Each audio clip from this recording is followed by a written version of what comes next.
Mississippi, we're pleased to welcome now Seth Power, founder and CEO of Tribly. Seth, thanks for coming on. Absolutely. Thank you for having me. So tell us about your wares. You've got a software as a service product, right? Tell us about that. That's right, yeah. So we're building direct-to-consumer tools for the music industry. So I've worked in the music industry now for about 10 years on the creative side as an artist and as a songwriter.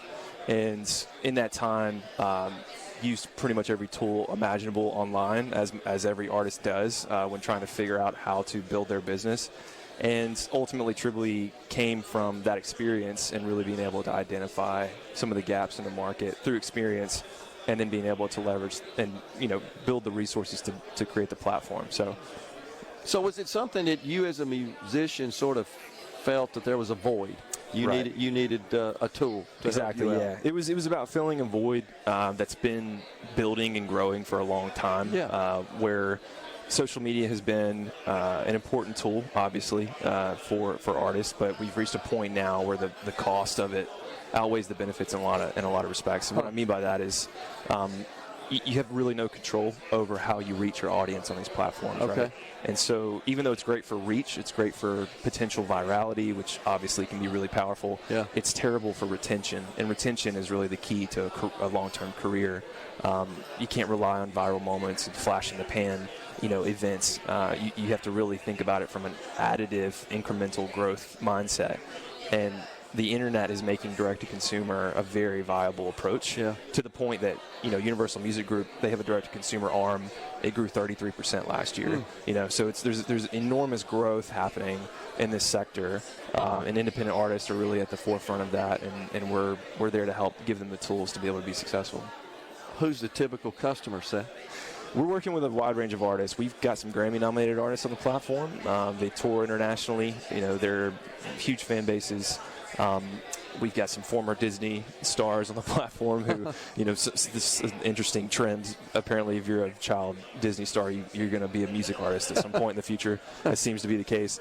So these are people that have millions. They have millions of listeners. They've got millions of followers, and they're some of our early adopters, which is, I think, really indicative of the fact that these complementary models are really necessary right now, because they, by all accounts, are successful in the current model, and yet they see it as being lacking enough that they're willing to adopt a platform like ours that's less than a year old in order to solve some of the problems that they're experiencing. Okay.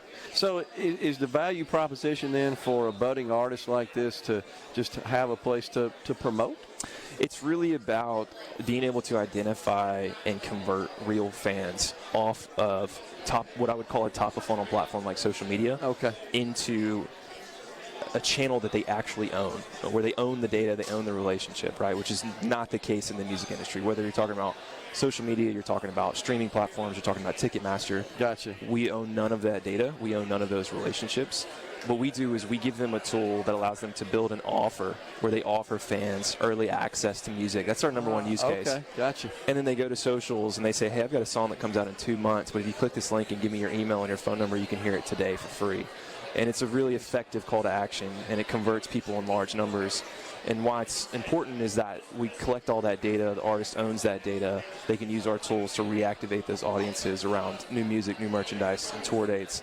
But they're also building a differentiated subset of their fan base, because the shallowness of the interactions on social media is such that you can't actually know who a real fan is, because a like and a comment and a share is not indicative of fandom, right? You need something more. You need to give them an opportunity to raise their hand and convert to the next phase of the relationship, right? And that's really what we do, is we give artists the tools to give fans an opportunity to say, hey, I really do care about what you're doing, and I want to be involved, and I want to support you, and I want to know when important things are happening in your life.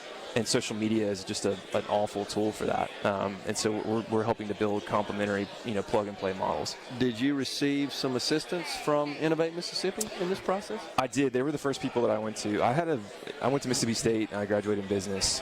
I was self-managed as an artist for a long time. That taught me a lot through direct experience and just trial and error. But ultimately, building a company like this, I didn't really know how to go about doing that. And so I actually approached them in 2019 with the seed idea.